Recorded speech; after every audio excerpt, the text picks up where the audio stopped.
Hey guys, welcome to 5 Tips for Vloggers. Now, this is the first week of my workshop. Over the next few weeks, I'll be going over videos that have people that have wanted their channels to be reviewed and critiqued. I've gotten a lot of submissions, but if you still want to submit your name to be considered for this workshop clinic, towards the end of this video, I will have the link to the original video, which is where you have to request to be part of it. Don't respond at the end of this one to request because I probably won't be able to find it. I want everybody to post on the one particular video that I did back in mid-May. Obviously, I'm not going to be able to go through all 58 requests plus however many trickle in between now and then. But I'm going to try to get through as many as I can, and I want to try to make them as general as I can, so that even though I'm speaking directly to the person that particular week, it's tips that you can use. And these tips will go out to basically all vloggers. In this case, the first video I'm reviewing, the first channel, is Martin Barca 1000. And Martin lives in Barcelona, which is why the Martin Barca name comes from. And the first tip, of course, is to give people what they want. Now, vloggers have many different reasons to create videos. Sometimes it's just wants to go out and vent and speak to the world, see if there's other people that see things like them. Other times they have other things to promote. They can promote their music, they can promote their art, they can promote a business. In this case, Martin has an online business that he promotes in many of his videos. Now, a lot of times when you're actually trying to get across a point about a business or a music or something like that, you may not be getting the widest audience possible because you're narrowing the exact audience that you may get, and that's perfectly fine. But you'll notice Martin, who's uploaded 72 videos, most of them have a few dozen views, but there's 2 videos that have more than 1,000 views. And if you notice that right here, it's Obama supports gay marriage, and the other one is, let me see if I find it. It was the Floyd Mayweather fight. Let me see if I find it. It's somewhere here. I know it was around last month.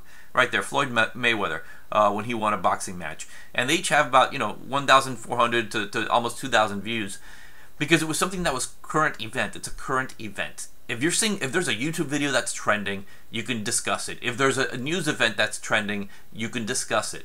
These things, even though they may not necessarily apply to what you're used to do in your channel, your vlogging channel, they make it easier to find because people are going to be searching for these things. And even though they may be looking first for the actual footage of this news, whatever it may be, if it's footage from a fight or basically a historical political event, something that's controversial, anything that gets people fired up one way or the other on either side of the argument, you can address that in a way that will help you create views to your videos by being timely. You got to give people what they want.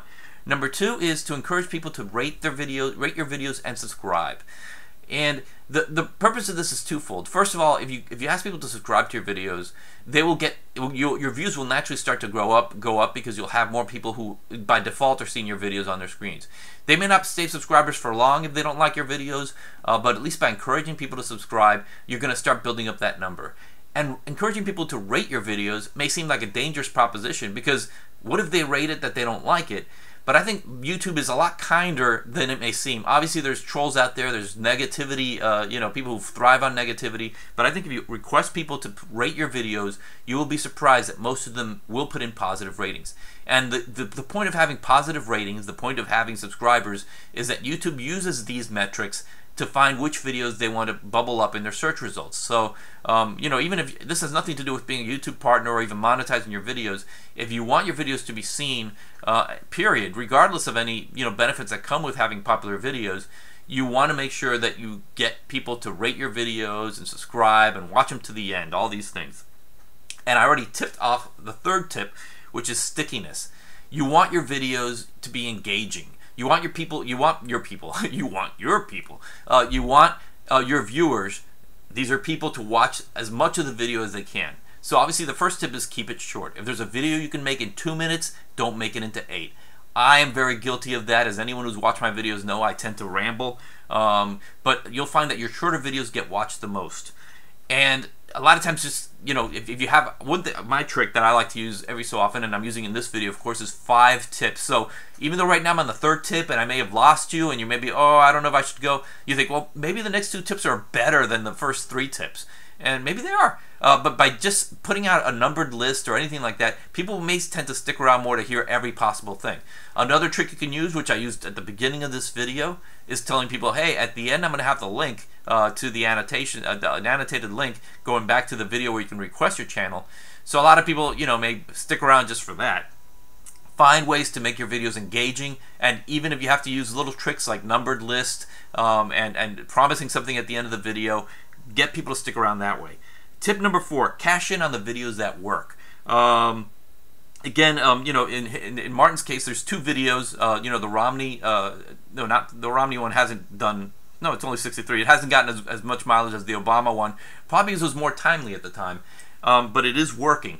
When you have a hot video that has, and it's all relative. I have 2 videos that the 2 of them have more than 2 million views between the 2 of them, and that's more than half of my other. That's about more than my other 250 some videos combined. What you can do with those videos, once you have a hot video, go in there, put in annotations to new videos, make sure, and Martin does this, make sure that the link to his website that he wants to promote is included in those videos at the very beginning of the description. He does that. But he can also have annotations to other videos, encourage people to subscribe through stuff you can add to the video after it's through annotations, just little notes, little encouraging things. You don't know when you're going to have a hot video, but when you do, go back and make it work. My 5th and final tip is to never stop optimizing. Always go to your older videos, because a lot of times when you start YouTube, you don't know what you're doing. You're going in, you're putting in tags all willy-nilly. You're putting in, your video descriptions, your names. You're not doing it right. And if you go to his earlier videos, he has about 11 clips that he filmed while he was in Russia, and they're all Russia7.mov, Russia6.mov. No, that doesn't work. Go in there, and there's a reason why they gotten 12, maybe 24 views. Go in there, and whatever I'm seeing in this video, make that the title of the video. Make sure it's in the descriptions. Make sure you're putting in great tags that are relevant. And if you have more than 2 words, put them within quotes so that they show up as together rather than 2 or 3 separate words. So these are my 5 tips for optimization. This is week 1 of the workshop. As promised, here's the link. Yes, that's the link to the original May video where you can get yourself included in this program. And of course, this is absolutely free. This is YouTube, people. And I'll be back next week with another channel to review, and hopefully it will give you something to think about, some tips. Anything will work. Thank you again. You're awesome.